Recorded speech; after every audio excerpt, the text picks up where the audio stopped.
Welcome to Intro to Motion Graphics 2021. In this series, you'll learn everything you need to know to get started in the world of motion design. Let's do it.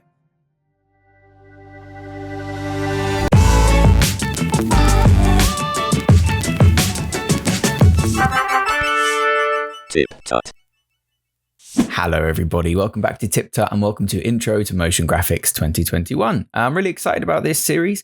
It's an update to an old one that I did and it's in my opinion, much better already, just based on the example that we'll be creating. So we'll be making something similar to this that you're seeing on the screen right now. It's going to cover all of the basic techniques that you need as a complete beginner to After Effects and motion graphics. From everything from working with text and graphics to adjustment layers and expressions and things like that, and masks and all these important things that you will then be able to apply to any different project. So hopefully this will be a really good starting point for a lot of you people. Now, we encourage creativity here at TipTut, but if you'd like, you can download a reference image from the website and recreate this exactly, or you can do the same thing and recreate it with different words and text and colors and things like that. So with that in mind, there's a few resources I'm going to take you through before we get started. So I've just opened up a blank copy of After Effects here, and the few things that you will need are the reference image if you're going down that route. So if you go to tiptut.xyz, the link is in the description, and click on the resources page, there'll be a link which says Intro to Motion Graphics 2021. If you click that image, it will take you to a Google Drive where you can download the reference image to be used in your project. Once you do that, you just drag it into After Effects. But also, if you're wondering about the colors that we're going to use, I have been using a brilliant website called coolers.co. Again, the link is in the description. You can click this Start the Generator button and it will give you a 5-color color palette every time that you press the space bar. So you can come across with some really great color palettes straight away without any design theory knowledge. You can hover over things, you click the copy hex, and that will get you the hex code. I've already created one on my account here. Intro to Motion Graphics, and this is the one that I'm going to be using throughout this project. Okay, so let's jump right into the actual motion graphics then. I'm going to go to my File Explorer and I'm going to find my reference image, which I've downloaded here, as you can see. Now this is just a JPEG, or a PNG rather, that we are going to drag directly over the project window in After Effects. Now, before we get too into it, I'm going to say that if at any point during this tutorial I use a window that you cannot see, you can go up to the window box here on your toolbar and it will be somewhere in this list, and you can just click that, for example, brushes, and it will bring up that panel somewhere in your interface. So don't panic if I've got a window that you can't see. So this is for complete beginners, so we're going to take this very much from scratch. The project window is where all your assets are going to be collected. And when you want to work with these assets and create something, you need to create something called a composition. So I'm just going to click this big new composition button.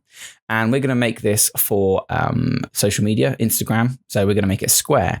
I want it to be 1920 by 1920 pixels and a frame rate of 30 frames per second, which basically means 30 different pictures per second of footage. A duration of 10 seconds is going to be fine for this, and the background color of black is also fine, but I am going to rename this composition to be main. The rest of these settings you'll learn as you go. Now, we are a creative tutorial channel here, so I'm not going to take you through all of the individual tools and do a boring series like that. What we're going to do is learn how to use After Effects using this project. So we're not just going to go, this is the brush tool, this is the square tool. We're going to use them in context. So just try and follow along. And by the time you finish the series, you'll be able to build and take these theories away to make your own projects. So we have our reference image. Now we have a blank composition. So we need to add stuff to that composition now. And to do that, I'm just going to drag my reference image down here into the timeline window and release. And that's just going to drop my image onto my timeline here. And you can see that I have reference.png with a little bar. And also, if I select this image in our composition window, I can drag these corners around to scale it up or down, and holding shift, I can scale it in aspect ratio. Control Z will undo whatever you've done. But you'll notice that as a reference image is not very good at the moment because our background is the wrong color. So what I'm going to do is create a solid box that's just going to sit behind that. And I'm going to hit Control Y to do that. Or you can go to Layer, New, and Solid to do the same thing. White solid is fine, but we're going to call it background. It's automatically going to create it at the same size, and we're just going to hit OK. that has popped it on top of our reference image where we want it behind. So I'm just going to drag this background layer below our reference image layer like so. And you'll notice our reference image has got a little bit of a gradient on it going from white to dark gray, but don't worry about it. We'll be building all of this piece by piece. So I'm just going to grab my reference layer, and at the moment it's a little bit too visible. I want to reduce the opacity because we're only going to be using it as a reference. So I'm going to select my layer in the timeline, and I'm going to press the shortcut T, and that's going to bring up our opacity, which is see-throughness. And I'm going to say, instead of 100%, let's take it down to 10%, and that's going to make it very see-through. Using that, we're just going to lock this layer by clicking the little lock box underneath the lock icon, which means that we can't now select this layer. You can see that I'm trying to click it, but I'm actually moving the background, the solid that we've just made. So I'm going to lock both of those off, and now I can't grab or touch anything, which is great. So, okay, let's get to work. We're going to create this word intro first, which as you saw in the beginning of the animation, sort of whipped into screen, squashing and stretching and everything like that. So I'm going to press the T, the horizontal type tool in my toolbar up the top here. And I'm just going to type out the word with caps lock on, intro. Okay. And that's going to give us a piece of text that, as you can see, if you leave cap locks on, you'll get this refresh disabled. To fix that, you just press caps lock again and turn it off. You can increase this size holding shift and just position it until it's roughly the same size as the reference image. Okay. Now you'll notice that if I press R, for example, to bring up the rotation tool, I can rotate this to my heart's content. However, it rotates from this little circle in the bottom right here. So what we want to do is position that little circle in the middle. So it rotates in the middle. And to do that, you can just press Control, Alt, and Home. If you don't have a Home key button on your keyboard because it's a small one, you can choose this Pan Behind tool, which is the shortcut Y, and you can move it like that. Okay, but Control, Alt, Home, great way just to snap it into the middle. Go back to your Selection tool and open up your Character window. And you'll notice that we have a fill. So the text is filled in, but there is no stroke, which is this white box with a red line through it. If we press this little swap arrow next to it, it's going to swap from fill to stroke, which basically just either fills the shape or adds a line around the edge of the shape. Okay. Now that stroke is a little bit thin, but you'll also notice that when we select this, it's still editable type, which is great, but we don't actually want it to be editable type. We want it to be shapes so that we can manipulate and squash and stretch those shapes however we like. Okay. So to do that, I'm going to right click on my intro layer. I'm going to go to create and then choose shapes from text. It's going to look like not much has happened apart from we now have a duplicated layer called intro outlines, and our original layer intro is now invisible. So on intro outlines, you can see that we can now no longer edit this text, but what we can do is change things like the thickness on the stroke. I'm going to just put it up to 2 pixels because that looks good to me. Okay. Now, we want to be able to edit these letters individually, so we can do things like change their color and other properties. So I'm just going to go to my align window and I'm going to pop it right in the middle of my screen, like so. Okay. And then we're going to grab both of these, intro and outlines, just so it's not distracting. We're going to right click them. So I just clicked and then shift clicked it there to select both layers, right click them and just choose pre-compose. Now, all this does is it's going to take those 2 layers, it's going to pop them inside their own composition. So we're going to call this intro and make sure that the second option, move all attributes, is selected. Now, we can double click on that intro layer and we are popped inside a composition with just our intro. We know it's about the same size, so it's fine. We can work on it individually. Now, if we twirl down our intro layer, you can see that we have a contents box and we can twirl that down and we have each individual letter. Now, I don't want these on the same layer because it's quite difficult to work with. We're going to separate them out to their own layers. To do that, we're just going to duplicate it a few times with Control D until we have 5 layers. That was 1 too many, so I'll just delete that. And we can just twirl down all of these again and open up the contents on each of them. On this last one, we just want the O, and then on the one before it, we just want the R, then just the T, just the N, just the I. So they're all on separate layers. To do that, I'm just going to rename them quickly by pressing Enter. Call that one O, and I'm going to select everything apart from the O and just hit delete. This one, we just want the R, so I'm going to rename that one R, and I'm going to delete everything except for the R. This one will do the T, and this one will do the N. There may be a faster way to do this, but without plugins, I haven't figured it out yet, and I don't really want to introduce plugins in this basic series. But now we have 5 layers INTRO, all on their same layer. And we want to put the right colors on them. So I'm just going to go back to my main composition, which you can see in the timeline here. And you can see it goes blue, red, yellow, green, blue. So back in our intro layer, we're going to go blue, and then we need red for the N. I don't think I deleted the I on the N, which I didn't. So we'll just do that. On the N, we need red. So I'm going to go to my color palette. I'm just going to click red. And with the layer selected, I'm just going to go up to stroke here and hit paste. You can work with your color libraries if you know what that is, but it's a little bit buggy in After Effects, so I choose not to. T, I believe, was yellow. And once we have these colors in here somewhere, we can just sample them from the project, so we don't need to keep tabbing out. And now that you've seen the process, I'm actually going to drag this window off onto my other screen, which you can't see, just so that I don't have to keep tabbing towards it. Just makes my life a little bit easier when it comes to clicking these colors and things like that. So we'll make that one green, and the last one again is blue.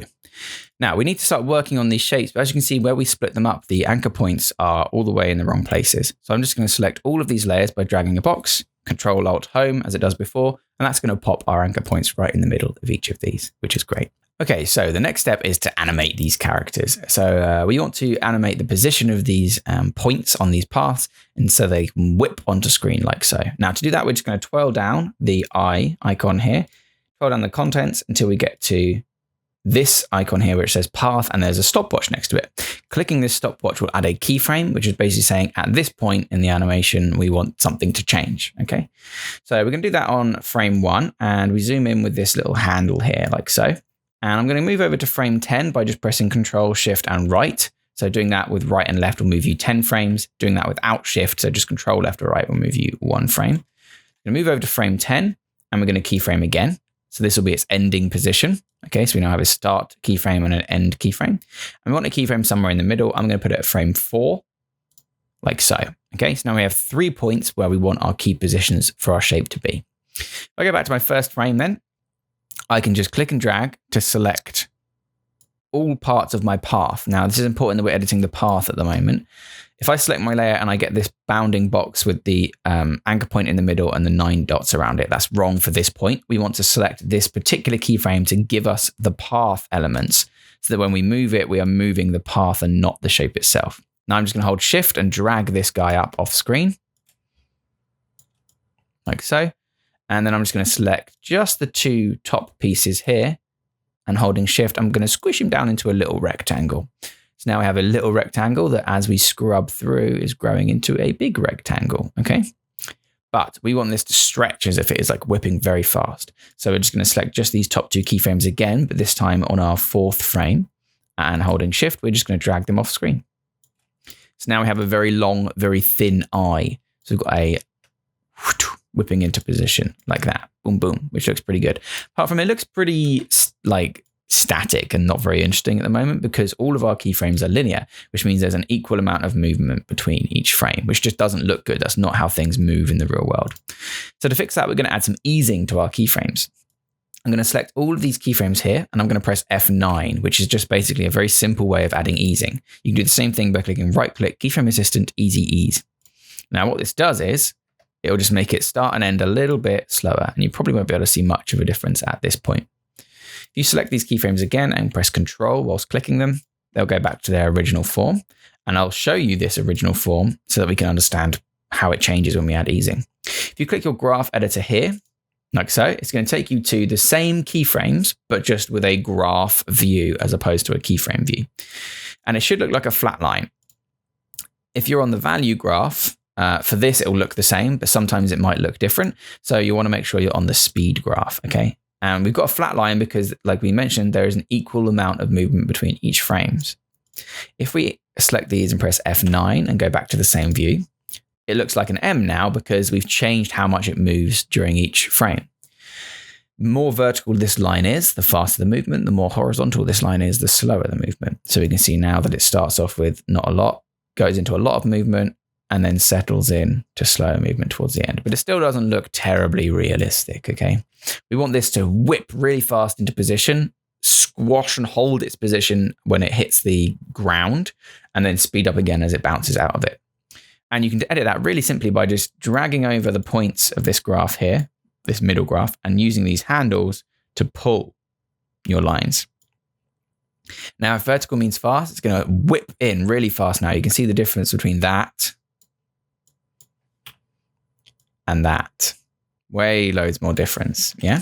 So Control Z to redo that. So whipping into position. If we want it to sort of slow down here, we can pull this handle the other way until we get this weird wide looking M. And now, really whips into position. It looks good, yeah? Really nice. But there's a lot of energy hitting the ground here. And we kind of want the P to move and react to that energy. So I'm going to press this graph button again to go back. I'm going to select my layer and hit U just to collapse it down. And then I'm going to twirl down my eye layer contents and press P. And that's going to bring up my position keyframes, okay? And this is going to move the position of the entire object, as you can see, because we've got our bounding box back. So I'm going to go to frame 1. I'm going to keyframe the position. I'm going to press U to bring up my other frames as well, just to see what's going on. We're going to move all the way over here. We're going to wait until it hits on frame 4. We're going to give it another keyframe. And then we're going to go up to, say, frame 15 to give it a little bit of extra bounce. And we'll keyframe again there. Okay, so as it hits here, we want it to sort of punch down into the earth. So we probably don't actually need a keyframe on our first frame. So I'm going to delete that. When we move over to frame 10, say, we're going to keyframe here. And we're just going to push this guy down just a little bit. Not a lot, just by pressing shift and down. And now we have some keyframes that whip into position. It hits the floor. It overshoots just a little bit and then rebounds back into position. So, boing, looks a little bit nicer. We need to add some easing to this. Select all of those and hit F9 and go to your graph view.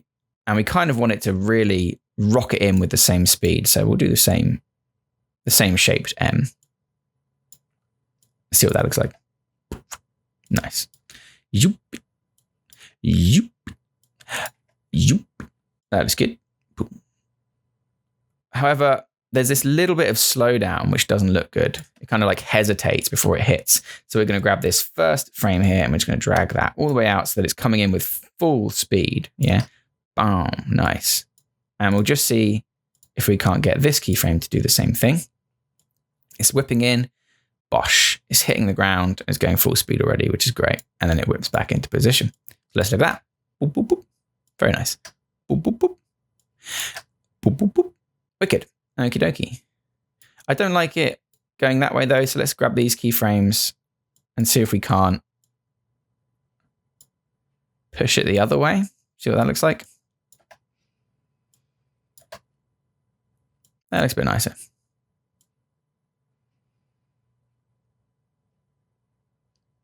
Down and settling back in. Boop, boop, boop. Nice. That looks pretty good to me. So now we have our animated eye whipping into position. Doosh. Boosh. I could tweak here all day, but I will try not to. So now we have our animated eye, and essentially it's the same thing for the rest of the letters. So I'm going to let you do the N and the T and the O by yourself, but we're going to use the R because the R and the O have a unique feature in that they both have two shapes per layer. So on the eye layer here, if we check at this, we have one path. No matter if we press U and expand everything, under contents, there is just the one path. I, path, yeah? But on the R and the O, we actually have two paths. If we twirl these down, contents are, we have two paths for the R, one for the outside and one for the inside. And to stretch these, we're going to need to animate both of them. So we're going to go back to the beginning here. And if that's coming from the top, we'll have that from the left, this from the bottom. We'll have this one from the top as well, okay? Now, if I just grab some of these points and start stretching, it might look okay, but you can see there's like a weird little slant on the line here, and there'd be the same thing here, that much more pronounced look, which doesn't look great, okay? So we actually need to add some points to this path, and that's really easy. We're going to grab the one path, so let's start with the outer path here. And I'm just going to change this from blue guidelines by clicking this little square next to the layer. And we'll change it to something really easy to see, like red. Bit easier to see the outline points there now, for example. So we're going to select this path, and I'm going to go up to my pen tool and click it. And that allows me, if I hover over the edges of my path, you'll see there's a little plus icon. That allows me to add points to this path. And we want to add points where we're going to stretch it. So I'm going to zoom in real far. And just above the curve on this R, I'm going to add a second point there. I'm going to do the same thing on the inside of this D. And on the other side as well. So now, if we go to our selection tool, click our path, we can grab these points. And again, you can zoom in and shift click to grab individual points. We can grab these individual points and stretch it up in a much more pleasing look. Okay.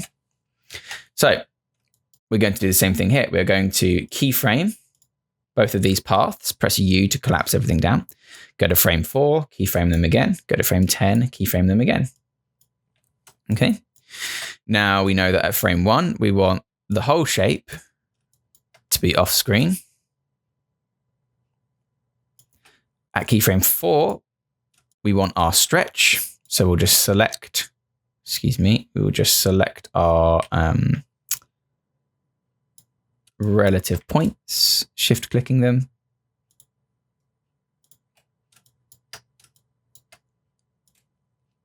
And I'm holding space to just pan around there and holding shift to drag these elements off screen. So now we've got a super stretched R as well, whipping in, hitting the ground, shrinking down to normal.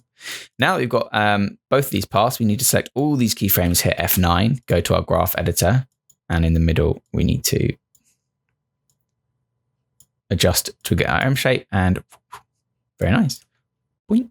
So you can see how just that little extra bit of position there adds a lot more realism and movement. So we'll do the same thing. We'll grab our R, we'll hit Shift P, and that brings up position in addition to our current keyframes. We'll keyframe at 4, at 10, and at 15.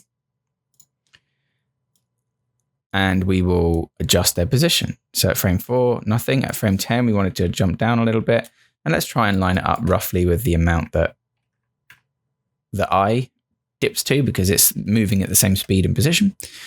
I accidentally had all keyframes selected there though. So it's actually changed all of them. If you can see, all 3 have changed there. So I'm just going to make sure I've just got the one keyframe selected, and I'll reposition this guy with just the arrow keys. And then I'll copy that keyframe with Control C and I'll paste it at the end. And then we've got it ducking down. Let's grab both of these. We'll check by selecting these keyframes what our speed was. So it was fully in and then fast to slow. So we'll hit F9 to give us something to work with. Go to the graph editor, reduce this guy down and this guy down, and then pull this guy all the way over. So we've got a nice dunk, exact same movement as the eye. Dunk. Very nice. Okay, so the rest of these letters are exactly the same process, but we're going to do it coming in from different angles. So let's start with the N. And I think I'll fast forward through these because they're exactly the same. But if you watch, you'll still be able to follow what I'm doing. And it also will then help you to understand the process without just copying what I'm doing, which is very important. So we're going to jump into time-lapse mode and we'll finish off the rest of these letters.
Okay, so there are all 5 of our letters animated and whipping in to the beginning of the, to the middle of the screen there.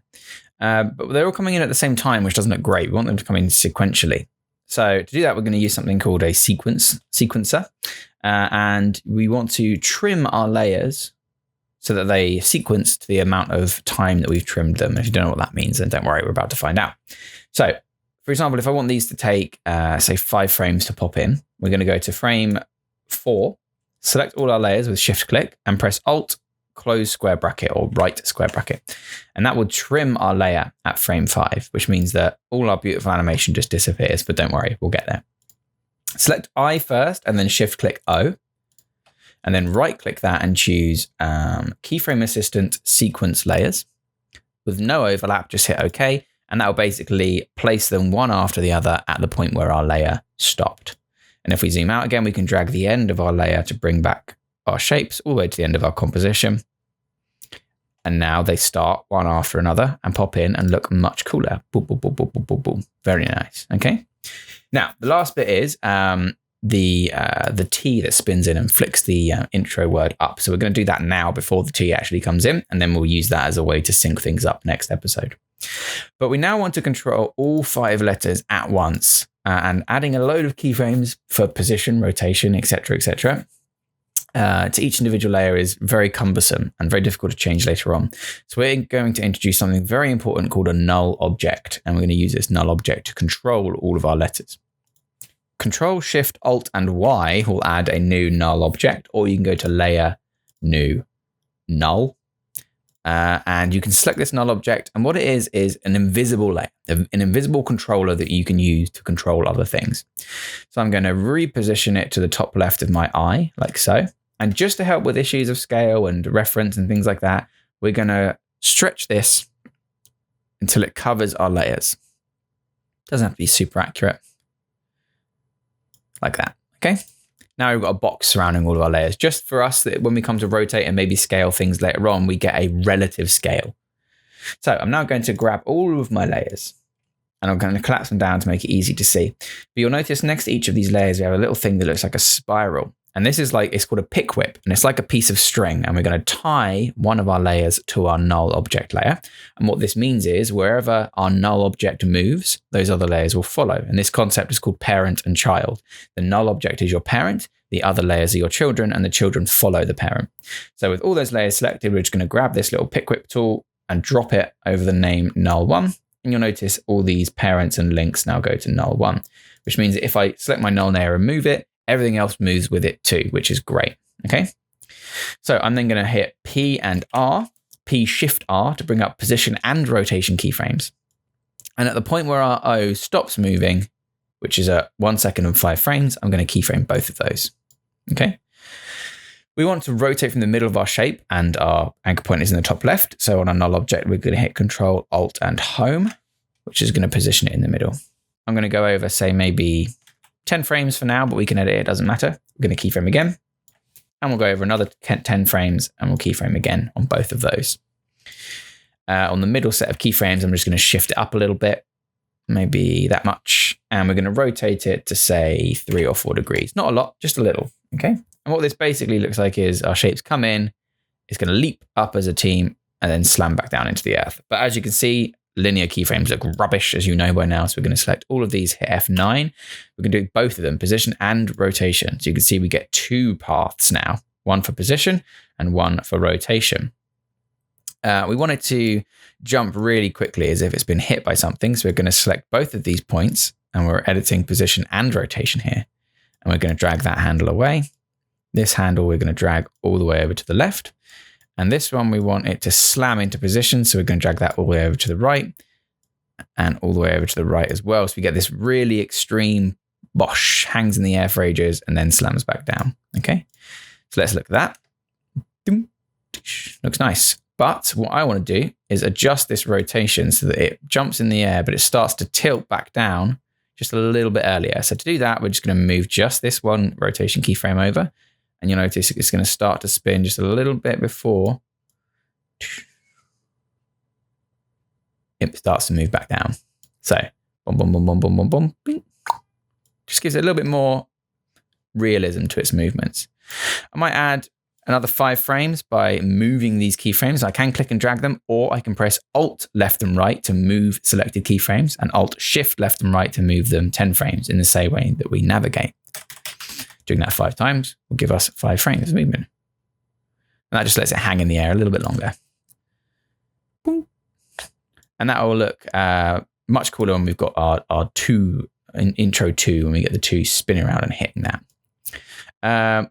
Also, as they come down, just for the hell of it, let's have some of our letters, the N and the R, for example. Let's shift click both of them, go to our position keyframes. And if we just go over those 15 frames again, let's just have them finish a little bit higher up. And see what that looks like. Looks nice, apart from they fall too quickly because the easing isn't correct. So we're just going to select those easings and we're just going to drag them over so that they end in the same position. We're at the same speed. Great. Okay. That looks pretty good. We may come back and add some more details to this later on when we're talking about expressions, but for now we're going to leave it there. Okay. So like earlier, I'm going to press Tab to bring up my composition flowchart. And that basically means that we are inside the intro composition, which is inside the main composition. So if I click main, it will take us back to main. And you'll notice now that we are in our ending position, like so, for our to match it up with our original. So I'm just going to grab this intro comp. We're going to move it into position. And you'll notice that this one is on a bit of a wonk. So we'll bring up our rotation keyframes with R and we'll give it a rotation of 3. And we can zoom in and just reposition this perfectly. If it's a little bit big, you can just scale it down because we're using a pre-comp, which means this won't affect any of the animation that we've done. And we can just line that up until we're happy. Okay. What this does mean, however, you'll notice is that some of our animation takes place off screen, but that's fine. And some of it pops in on screen as well, if that makes sense. Like here, the edge of our composition. No one will notice. Boop, boop, boop, boop, boop, boop, in motion. But if you want to fix that, you can go inside your composition, right click, choose composition settings and make it way bigger. Let's make it 3840 by 3840. Hit OK. Now that's given us loads more space. Yeah. And you can go to the point where the T is broken, for example. Press U to bring up your keyframes. And on the first frame here, you could then just drag. Oh, excuse me, if I select the path, you could then just drag that off screen and go back to a main comp and you'll see that there it's now starting off screen when it whips into position. It starts way lower. I think that is overkill. I'm going to undo all of that and we'll just reposition it. Okay. Boom, boom, boom, boom, boom. I don't think it matters. If you think it matters, great, use it. However, that will do for our first episode of Intro to Motion Graphics. Next time, we're going to look at the T that's going to swing into position and hit this intro up, as well as the O that bounces down from the top of the screen. But that is plenty to be getting on with today. So I hope you enjoyed this tutorial. I really look forward to doing the rest of this series with you. And make sure that you've got your notification turned on, you're subscribed. Leave a comment if you have any questions so that you make sure you get the next video in this series when it is released. Thank you very much for watching, everybody. I really do appreciate it. And I'll see you next time for another episode of TipTut. Absolutely massive thank yous to my level 2 and above members: WN62, Motion Explainer, Maybe Sharma, Ian Costello, Dushyant Singe, Lone Wolf 16, Dari Tichi, Katmar, Rob V, Jason Colradi, MP D Mizuev, Volafers, Melem Hoover, Ralika M, Tim Fitzgerald, Two Steps to Chill, Josh Colon, Ursula Famanska, The Saucier, Lalilulelo X, Andrew Hammond, and Jenna Carey. You guys are super lovely. If you'd like to become a member of the TipTut Zone, just click that join button below for exclusive perks.